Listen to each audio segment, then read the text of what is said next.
All right, so I go to the grocery store today, and I live in a broadly Hispanic neighborhood. I'm not Hispanic.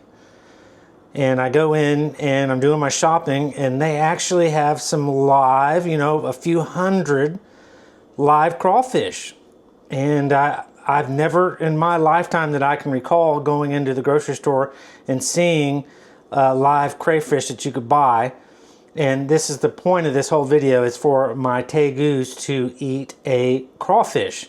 And for those that are ignorant or just don't know, I'm trying to be polite, tegus in South America live in forests and different environments. They live near streams, and when it rains, puddles gather. These little critters, crawfish, crayfish, live in little shallow water and muddy areas, and they can go underground without water and kind of, I guess, similar to, a hibernation, and live for a long time until it rains again, and then they come out and get water and feed. And so tegus most definitely swim and go into creeks and rivers, and then they can go in and get crayfish like this, and they will eat them just like snails with hard shells. But I think it'll be neat to see. Sassy just ate a rat the other day, and they're in winter mode, so they're not really, super warm and motivated to eat. But we're going to see if I can get Mac to go after this and eat this crawfish. He's never seen a crawfish before, but instinctually, he may know that it is food, and he may go right after it. That's a pretty scary looking an object, man. You put this on the dry land, and it stands up on its hind legs, puts those claws in the air, and looks really threatening. This one's not that big. I got one that was relatively not that big, just to make it easy for one of them to swallow. As you can see, when they'll rear up and try to get you. If I was a lizard, that's not, this would be kind of large. It'd be kind of threatening to me. I'm 6 foot, 200 pounds, and I don't want to mess around with crayfish, crawfish, personally, with my hands. But here we go. We're going to go see what Mac does with this crayfish. And again, they eat these in the wild, so don't leave me a retarded comment. This is what they can eat, and this is stimulation and entertainment for them to eat different things and see different things and experience different things. They were captive bred, captive born babies, so they did not grow up in the wild, so they don't know what these are. But again, instinctually, they should know, that that's food. Relate this to food. Let's put it that way. All right, so here's Mac in his hide box. They pretty much kind of sleep a lot. It's winter. They know it's winter from their internal clock, even though I'm not letting it get down to 59, 58 degrees. I'm keeping it about 65 degrees in this room, but Mac has a heater pad under his hide here, and it keeps it about 79, 80 degrees. So there he is resting in here. Mac is almost 4 foot long, about 11 pounds. So we're going to put the little crayfish in here and see what Mac goes, if he goes for it and eats it. Let's put it in there.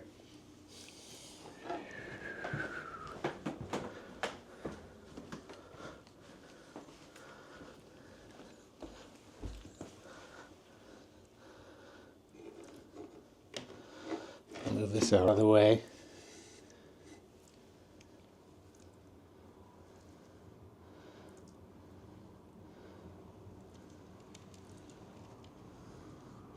Well, the crayfish didn't put up much of a fight.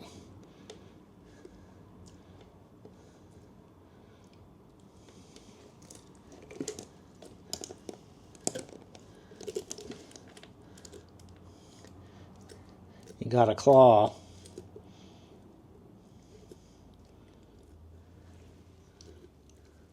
Sorry, Mr. Crayfish.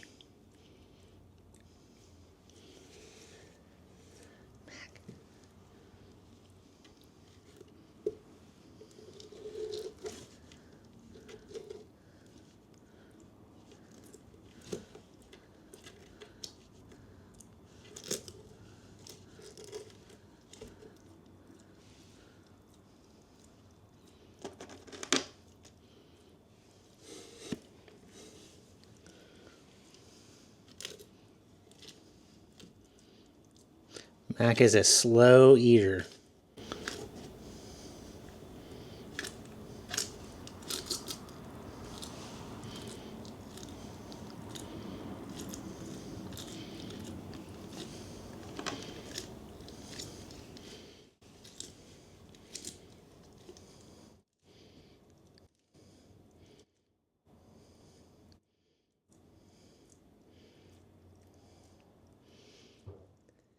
Mac is my male Argentine black and white tegu, and he's almost 4 years old and just short of 4 foot long when he's all stretched out. He's a sweetheart.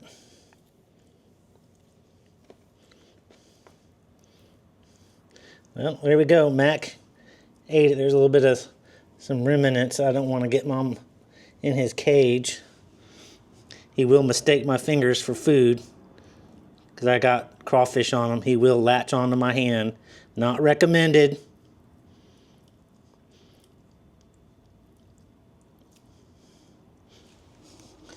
That's my video. Thanks for watching. Yet again, tegus eat snails and other snakes, and they eat smaller lizards. They eat dead animals. They eat flowers. They eat nuts. They eat all kinds of things out in nature, and it's not necessarily vegetables from your grocery store. Just think what's available in their landscape, in their environment. That's what they eat. And so they eat a lot of insects, and they'll eat amphibians if they come across an amphibian. Other snakes and lizards, 100% gobble those down. They would love to eat a snake. And so, yeah, they don't just eat what most people think these tegus eat. They will partake in a lot of different food, and a lot of different food is good, a variety for their diet and their health. So just remember that. Just remember that. It's key for a tegu's health.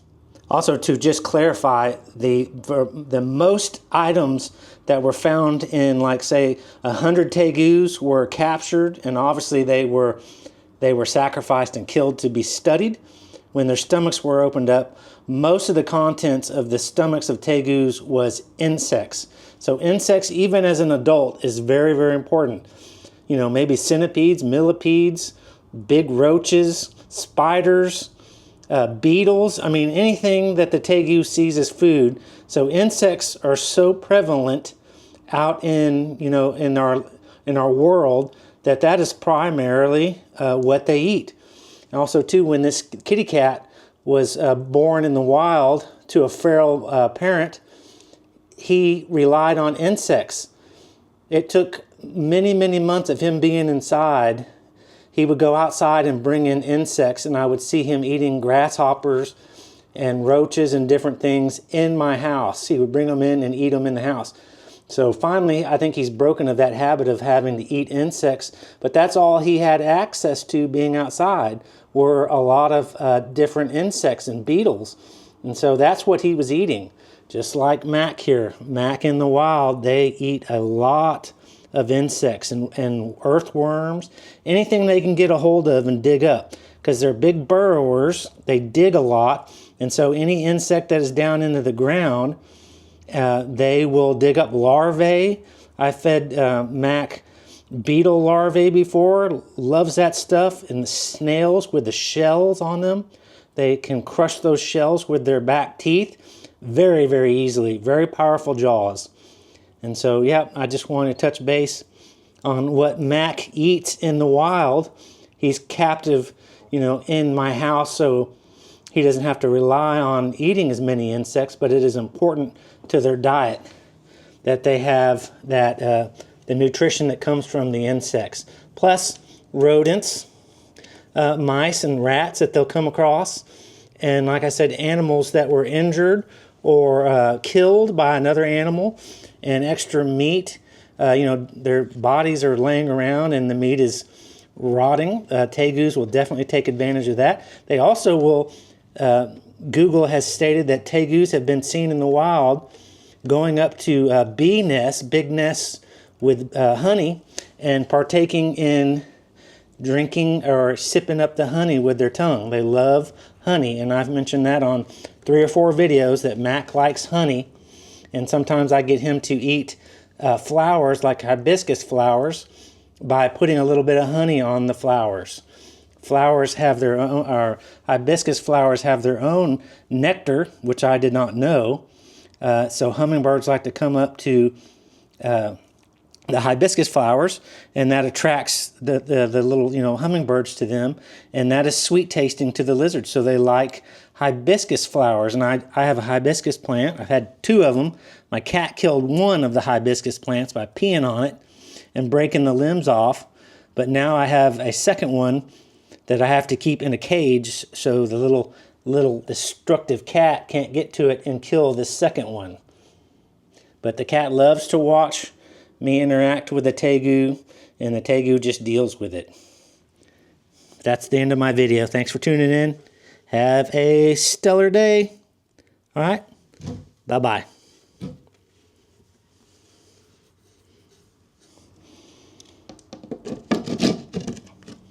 This is enough from keeping the kitty to going in there and trying to crawl in there with him. I'm sure Mac doesn't want the cat inside the hide box. Isn't that right? Meow. Kiki, kiki, kiki. Meow.